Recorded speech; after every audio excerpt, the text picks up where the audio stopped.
Bienvenue pour cette nouvelle interview One Week One Tech. Nous sommes aujourd'hui avec Guillaume Pillard de la société Nalo.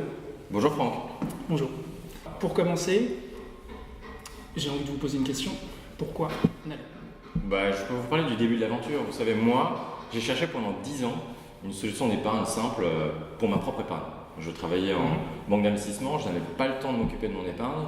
Et les solutions qui s'offraient à moi à l'époque étaient compliquées, il fallait éplucher beaucoup de documentation, ça ne me parlait pas. Et comme mon métier à l'époque était de créer des modèles, j'ai fini par créer des modèles pour ma propre épargne, à ma sauce on va dire. Et lors d'un passage aux États-Unis, j'ai découvert tout ce monde de la fintech et des robo-advisors aux États-Unis. Et en fait, j'en ai pas dormi de la nuit pendant 2 jours, ça a été vraiment une révélation.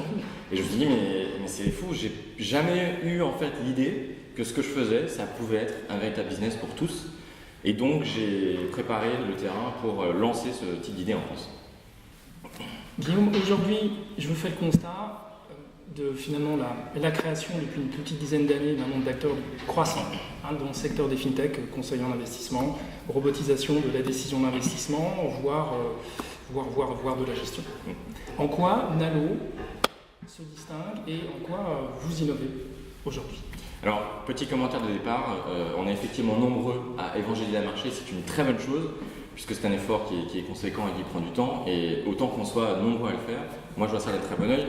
Au contraire, je serais inquiet si on était les seuls. Après, pour répondre à la question, ce qui distingue notre service de ce qui peut exister, c'est vraiment le sur-mesure de façon très poussée.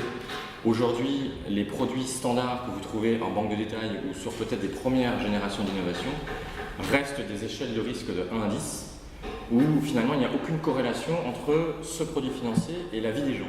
Or, quand on épargne pour l'achat d'un bien immobilier, comme sa résidence principale, ou pour préparer sa retraite, la stratégie d'investissement, l'allocation d'actifs et son suivi dans le temps n'est pas la même selon les projets.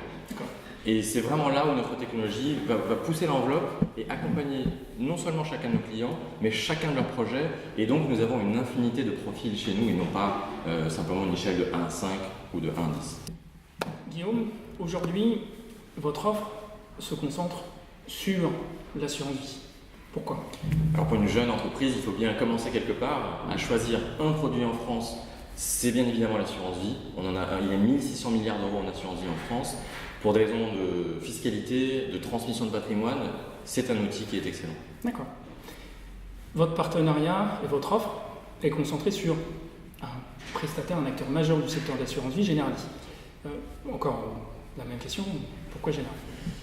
Eh bien, Generali pour nous a été une évidence. C'est le seul acteur aujourd'hui en France capable, grâce à sa plateforme technique, de mettre en œuvre le sur-mesure tel que nous l'avons imaginé, c'est-à-dire de suivre chaque client de façon individuelle et chacun de ses projets de façon individuelle. Guillaume, aujourd'hui, dans votre offre, vous en êtes où ? Écoutez, ça fait un peu plus de 2 ans qu'on est en train de créer cette plateforme et on est lancé avec des vrais clients sous gestion depuis le début de l'été. Nous avons fait un lancement de presse très récemment et donc Nalo est vraiment lancé maintenant. Et si je peux dire, c'est notamment grâce à toute une chaîne de partenaires qui nous ont accompagnés au cours de ces 2 ans, que ce soit notre pépinière, le village AICA, que ce soit des acteurs comme Finance Innovation qui nous aident à pousser la connaissance générale de la FinTech en France. Donc c'est vraiment aussi grâce à tout cet écosystème que nous avons pu voir le jour. Guillaume, merci. Merci Franck. Et merci à vous de nous avoir suivis. Rendez-vous la semaine prochaine pour une nouvelle interview One Week One Tech.